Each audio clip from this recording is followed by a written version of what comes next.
"Then don't call this home," my mother snapped, hanging up before I could breathe. I just stood there, phone in hand, the office lights too bright for morning. No, that's not where this story begins. It began in our Kansas suburb spring air, heavy with lilacs and debt, when I opened the family account I'd created to help. The balance glared back $6,000 gone overnight, my name still on every withdrawal. Something in me went still colder than the numbers staring back. I didn't argue. I just clicked close account. And that was the moment everything began to unravel. I grew up in a house that looked peaceful. From the street, white shutters, a small porch wind chimes my mother hung every spring. People in our neighborhood used to say the Violas were a tight family. They didn't see the cracks from the inside. I was 17 when my sister Sienna was born, already halfway out the door working late shifts at a grocery store just to afford community college textbooks. My parents called me the responsible one, but it never felt like a compliment. It meant you'll manage on your own while everything I earned disappeared into their plans for her. Back then, I still believed love meant sacrifice. My mom, Linda, had a way of talking that made guilt sound like affection. "Your sister deserves better than what we gave you," she'd say while adjusting Sienna's little tiara at her 3rd birthday party, the same week she told me there wasn't money for my prom dress. My dad, Paul, never looked up from his plate when she said things like that. He'd just clear his throat, murmur. "You know your mother means well. I learned early not to ask twice." Our house always smelled like lemon cleaner and tension. My mother's heels clicking down the hallway were the warning bell for arguments. My father hid in the garage pretending to fix the same lawnmower for years. And me, I kept my head down, chased scholarships, kept track of every penny like my life depended on it, because it did. By 25, I'd moved to Kansas City, working my way through small marketing firms until I landed a director role. No one helped me. Every dollar was mine. I used to think that was strength. Still, some part of me wanted to be invited back home without being asked for money. I'd send checks on birthdays, wire small amounts for emergencies. It made me feel like I belonged again, even if I knew it was transactional. "You're so generous," my mother would gush on speakerphone, her voice all sugar, but I could hear the sound of Sienna's laughter in the background, the same laugh from years ago when she opened boxes of gifts I could never have. I told myself it didn't bother me, but it did. Sienna grew up like a princess in a story I wasn't written into. Designer clothes before she turned 15, weekend trips with friends while my parents juggled overdue bills. "She's young," Mom always said. "Let her enjoy life." They never saw the irony. Every time I visited, the house was cleaner, shinier, emptier. New furniture, same credit card debt. My name started to show up on utility accounts just for safety. I didn't notice until it became routine. Tara, my closest friend from work, used to joke that I was the only person she knew who scheduled guilt into her calendar. She wasn't wrong. Every month I'd log in transfer money and tell myself it was helping them breathe easier. I ignored the small voice whispering it wasn't help, it was control. They didn't ask because they didn't have to. They knew I'd cave. I thought being the provider made me stronger, but it made me blind. I missed birthdays, skipped vacations, stayed late at the office all so my parents could keep pretending we were the family we used to be. Funny thing is, the only time they ever called without asking for money was when the Wi-Fi went out and they needed me to reset the router remotely. That should have told me everything. By the time Sienna hit 18, she was posting photos from restaurants that cost more than my first month's rent. My parents commented with heart emojis under every picture. When I asked how they afforded it, my mother's voice turned soft, too soft. "Don't worry about it, sweetheart. We're managing." I wanted to believe her. I wanted to believe we were finally okay. But deep down, I felt it, that quiet imbalance humming under the surface, the same one that started the day she told me, "Your sister deserves better." Back then, I thought she meant childhood. I didn't realize she meant everything. It started showing in the smallest ways, the tone of their voices when Sienna spoke versus when I did. If she called, Mom's laughter echoed through the house like sunlight. When I called, the line always had static. "Sorry, Liv, bad signal," she'd say, her voice already distracted. Once during Thanksgiving, I offered to bring dessert. I spent hours baking 2 pies from scratch. Sienna showed up with a store-bought cake from Walmart, and Mom still said, "See, that's thoughtful. She's learning." I smiled, but something inside me cracked a little. Sienna's life was a running highlight reel: birthday trips, nail salons, a new car at 17, all financed by luck my parents couldn't afford. They called her our second chance. My father said it once over dinner, carving turkey like it wasn't a knife to my ribs. "We did our best with you, but with Sienna, we get to do it right." I remember staring at the gravy dripping off his spoon, trying not to let my hands shake. Every visit after that felt smaller. My chair at the table moved closer to the corner. My name got lost in group chats filled with prom plans and shopping lists. Still, I kept sending money to fix the roof to catch up on utilities. It became habit like brushing my teeth. The more I gave, the less they called me. At work, people called me composed, reliable, the one who never cracked under pressure. If only they knew how I'd sit in my car after family dinners, forehead against the steering wheel, replaying every offhand remark. "Sienna's just a kid. You don't have to worry about us. You always had it easier. Easier, I built every inch of my life from scratch while they were building her a pedestal." Then came the year my mom started hinting at college plans for Sienna. "We might need a little help with tuition," she said one Sunday, stirring sugar into her coffee like it wasn't manipulation. I nodded because that's what I'd always done. But later that night, scrolling through Instagram, I saw Sienna's new post-front row seats at a concert, a luxury handbag hanging from her wrist. My thumb hovered over the screen. The caption read, "Hard work pays off." I laughed out loud, but it didn't sound like laughter. The next week, she texted, "You're the reason I can dream big." I almost believed her until I noticed Mom had sent her $500 from our family account. My money. I wanted to confront them, but every time I imagined Mom's disappointed sigh, I backed down. That sigh was her sharpest weapon. It could cut through resolve faster than words. Sienna started calling me corporate. Olivia, half teasing, half mocking. "You probably wear a blazer to sleep," she said once, giggling. I pretended it didn't sting. She didn't know that same blazer was the only armor I had left the symbol of every night I'd stayed late, every chance I'd earned. She never had to earn anything. Still, I kept showing up. Every holiday, every crisis. I brought groceries when their fridge broke. I paid the car insurance when Dad forgot.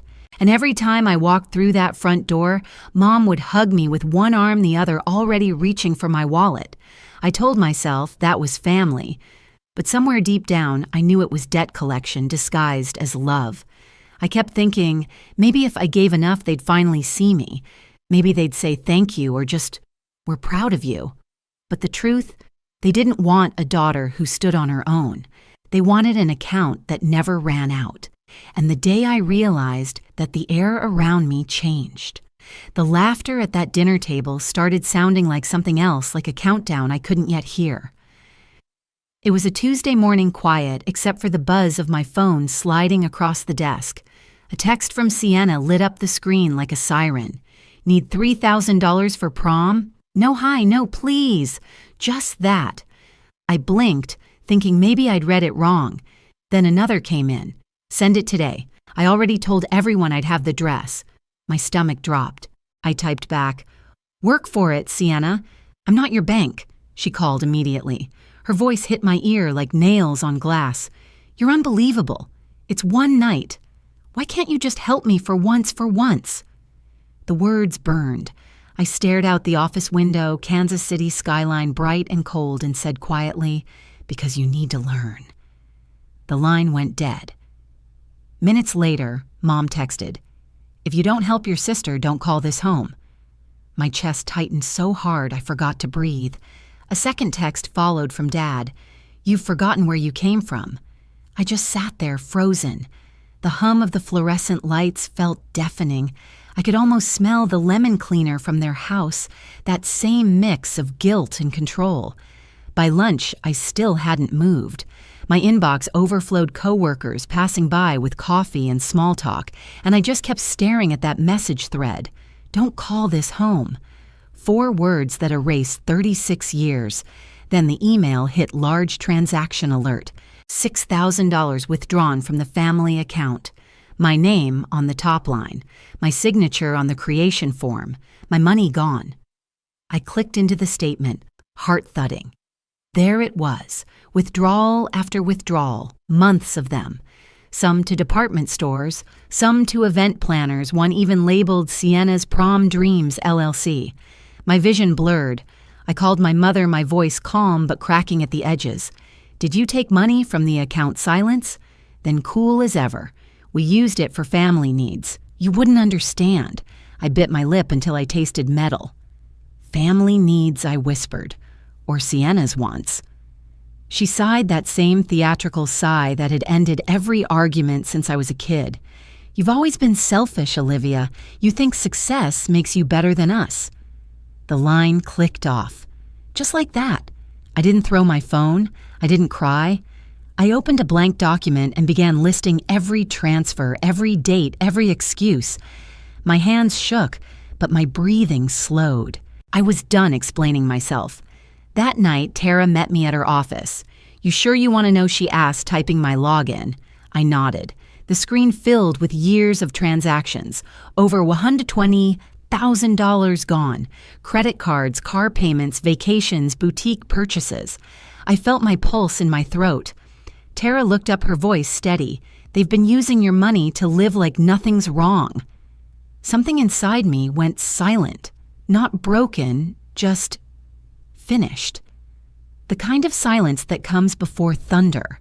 I stared at the monitor until my reflection blurred into the numbers. The next morning, I sat alone at my desk. Sunlight hit the glass wall too bright to look at. I opened the bank app, scrolled to joint family account, and pressed close account.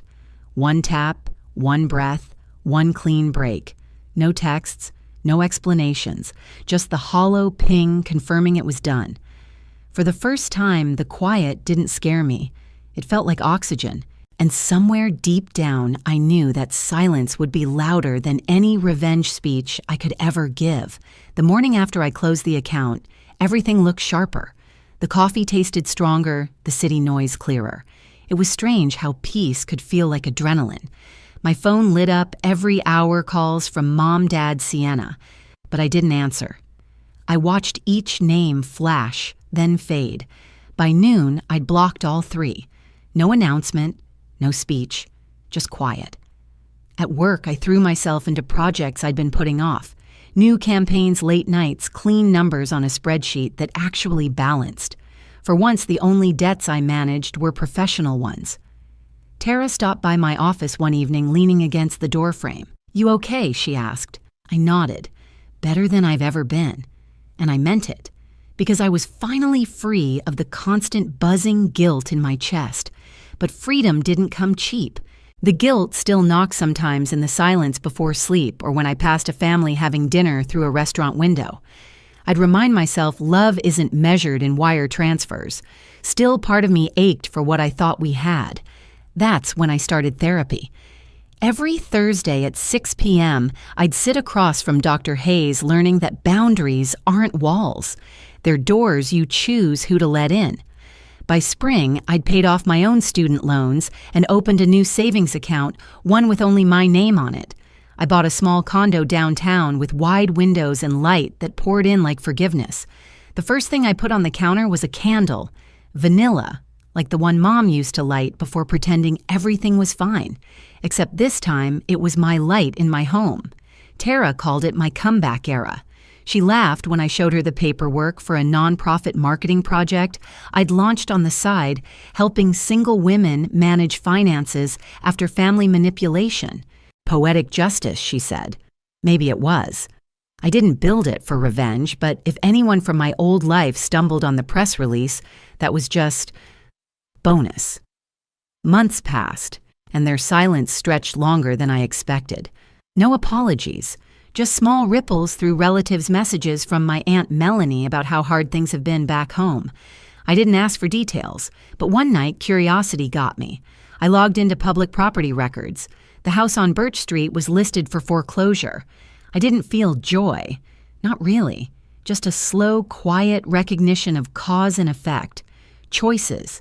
Consequences. The same math I'd lived by for years. They'd built their comfort on my exhaustion, and now the ground had given out. The next week, I saw Sienna's name on social media again, working part-time at a clothing store folding jeans under fluorescent lights. No filters, no sparkle. For the first time, her expression looked real, tired, human. I didn't comment. I didn't like the post. I just stared for a second before locking my phone. I spent that evening cooking for myself something I hadn't done in years, pasta wine music. The city outside felt alive, forgiving. I realized revenge didn't have to look like destruction. Sometimes it looked like peace so loud it drowned out the noise they left behind. The next morning, I woke before sunrise, opened the balcony door, and let the cool air fill my lungs. Below me, the streets were empty, quiet.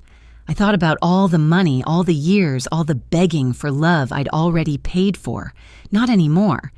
And as the first light hit the buildings, I smiled. Not because I'd won, but because I'd finally stopped playing. It happened almost a year later. I was walking through downtown on a Sunday morning, coffee and handspring air, still cold enough to sting my cheeks. A help wanted sign hung in the window of a small boutique, and behind the glass folding sweaters under a flickering light, Sienna, for a second time, froze. She looked older, hair pulled back, face bare. There was no phone in her hand, no designer bag, just quiet exhaustion. Our eyes met through the glass. Her lips parted like she might say something, but she didn't. Neither did I. I just smiled, small and calm, then turned away. I walked to my car, the same one they once said was too much for one person. The engine hummed soft and steady. Through the rearview mirror, the store grew smaller until it vanished behind traffic. I didn't feel triumph, just peace, clean, measured, earned. That night, I lit the same vanilla candle on my kitchen counter. The flame flickered against the window, reflecting back at me like a heartbeat. I thought about my mother's words. Don't call this home. Funny how she was right. I'd found a better one. Outside, the city lights shimmered across the glass towers, quiet and gold. I realized closure wasn't them. Apologizing, it was me no longer needing it. Have you ever had to walk away from people you thought were your home just to finally breathe again? Tell me in the comments. I want to hear your story.